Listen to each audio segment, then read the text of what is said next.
요즘 우리 삶 참 복잡한 문제들이 많죠? 그런데 때로는 그 해답이 아주 오래된 지혜 속에 숨어 있을 때가 있습니다. 오늘 시간을 거슬러 올라가서 지금 우리 시대의 고민의 답을 던져주는 아주 강력한 질문들을 한번 만나보려고 합니다. 혹시 어떠세요? 늘 무언가에 짓눌리는 기분? 마음 한구석에 자리 잡은 끊임없는 불안감, 혹은 나도 모르게 다른 사람을 너무 쉽게 판단해버리는 내 모습을 발견한 적 없으신가요? 아마 우리 모두가 한 번쯤은 겪어보는 그런 현대인의 보편적인 어려움일 겁니다. 근데 있잖아요. 가끔은 최고의 해답이 딱 떨어지는 정답이 아닐 수도 있어요. 오히려 우리의 생각을 확 깨우고 관점을 완전히 바꿔버리는 좋은 질문 하나가 더 나은 해답이 될 때가 있다는 거죠. 자, 그래서 오늘은 이런 순서로 함께 지혜를 찾아가 보려고 합니다. 먼저 우리 삶을 가득 채운 소음이 뭔지 들여다보고요. 그 다음에 질문 속에 담긴 지혜를 통해서 걱정과 판단의 문제를 파헤쳐볼 거예요. 그리고 마지막으로 우리가 인생에서 진정으로 얻는다는 건 과연 무엇인지 함께 고민해 보겠습니다. 네, 첫 번째 파트입니다. 우리는 정말 끊임없는 정보와 자극, 말 그대로 소음 속에서 살아가고 있잖아요. 과연 이런 상황에서 어떻게 삶의 명료함과 중심을 찾을 수 있을까요? 오늘 우리가 지혜를 빌려올 곳은요, 바로 이 책입니다. 클로비스 채플의 예수께서 물으신 17가지 질문. 이게 웬 종교서적인가 하고 조금 의외라고 생각하실 수도 있는데요. 이 책이 던지는 질문들이 현대인의 고민에 정말 놀라울 만큼 깊은 통찰을 줍니다. 이 책의 진짜 재미있는 점은요, 이거 해라, 저거 하지 마라, 이런 식의 간단한 규칙을 알려주는 게 아니에요.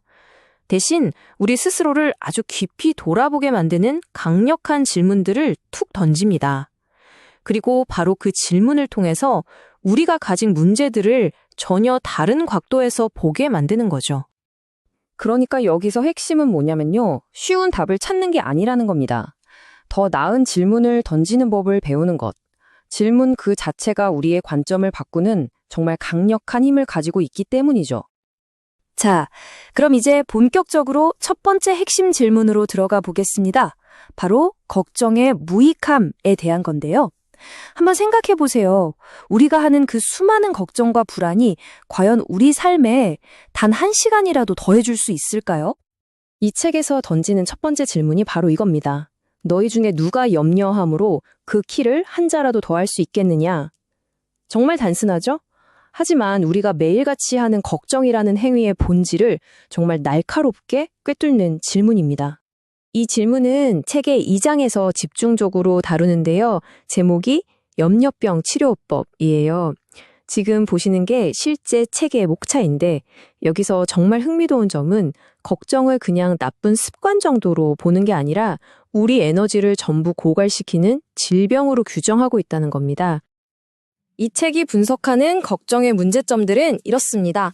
첫째, 걱정은 아무것도 만들어내지 못하는 완전히 비생산적인 활동이라는 거고요.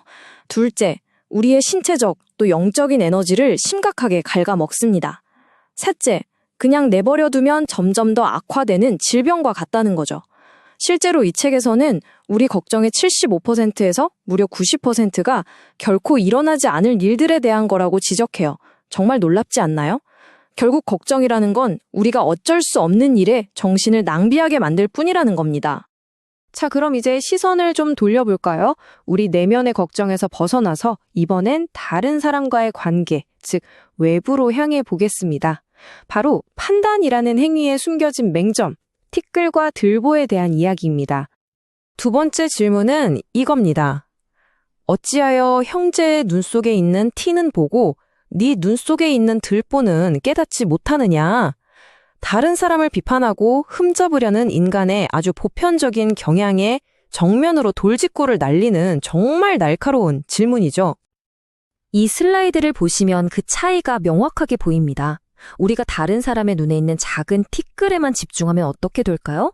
비난하고 비판하고 은근한 우월감에 빠지게 되죠. 그러면서 정작 내 눈 속에 있는 거대한 들보, 즉 나 자신의 큰 결점은 보지 못하게 됩니다. 결국 관계는 끊어지고요. 반면에 내 안의 들보를 먼저 인정하고 바라보면 자기 인식을 통해 겸손해지고 그게 바로 성장의 기회가 됩니다. 또 타인과 공감하면서 진정한 관계를 맺을 수 있게 되는 거죠.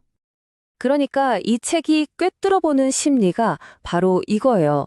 우리가 끊임없이 남의 흠을 찾는 그 습관이 사실은 우리 자신의 부족함과 정면으로 마주하는 걸 피하려는 무의식적인 방어 기제일 수 있다는 겁니다. 자, 이제 마지막 주제이자 어쩌면 오늘 이야기의 가장 철학적인 정점이라고 할 수 있는 부분으로 넘어가 보겠습니다. 바로 가치와 우선순위, 그리고 잘 사는 삶의 진짜 의미는 무엇인가에 대한 질문입니다. 그리고 여기 가장 심오한 마지막 질문이 있습니다. 사람이 만일 온 천하를 얻고도 제 목숨을 잃으면 무엇이 유익하리요? 세상의 모든 것을 얻는다 해도 자기 자신을 잃어버리면 그게 다 무슨 소용이 있겠냐는 이 질문, 우리 삶의 궁극적인 우선순위가 뭔지 정말 깊이 생각하게 만들죠. 이 책은 여기서 이익이라는 단어의 의미 자체에 도전장을 내밉니다. 세상이 말하는 물질적인 이득은 잠깐 있다 사라지는 외적인 것에 불과하다고 말하죠. 반면에 여기서 말하는 목숨, 즉 영혼은 한 사람의 내면, 가장 깊은 곳에 있는 진정한 자아, 진실성, 그리고 핵심 가치를 의미합니다. 그렇기 때문에 인생의 궁극적인 손실은 돈이 없는 가난이 아니라 바로 그 내면의 자신과의 연결이 끊어지는 것이라고 말하는 겁니다. 자, 이제 슬슬 정리를 해볼까요? 오늘 살펴본 이 3가지 질문을 관통하는 핵심 메시지는 결국 이겁니다. 인생의 목표가 모든 문제에 대한 완벽한 답을 찾는 게 아니라는 것. 오히려 더 나은 질문을 가슴에 품고 살아가는 것. 그것이야말로 지혜로운 삶의 태도라는 거죠. 이 오래된 질문들이 우리에게 요구하는 관점의 전환을 이렇게 3단계로 딱 요약해 볼 수 있겠습니다. 첫째, 끝없는 걱정에서 벗어나 의미 있는 행동으로 나아가는 것. 둘째, 타인을 향한 날카로운 판단의 시선을 거두고 자기 자신을 돌아보는 성찰로 향하는 것. 그리고 마지막으로 바깥의 이득만 쫓는 삶에서 내면의 깊은 의미를 찾는 삶으로의 전환입니다. 자, 오늘 이야기는 여기까지입니다. 마지막으로 여러분께 질문 하나를 남기면서 마무리하고 싶습니다. 오늘 우리가 함께 나눈 이 질문들 중에서 당신은 어떤 질문을 가슴에 품고 남은 하루를 그리고 앞으로의 삶을 살아가시겠습니까?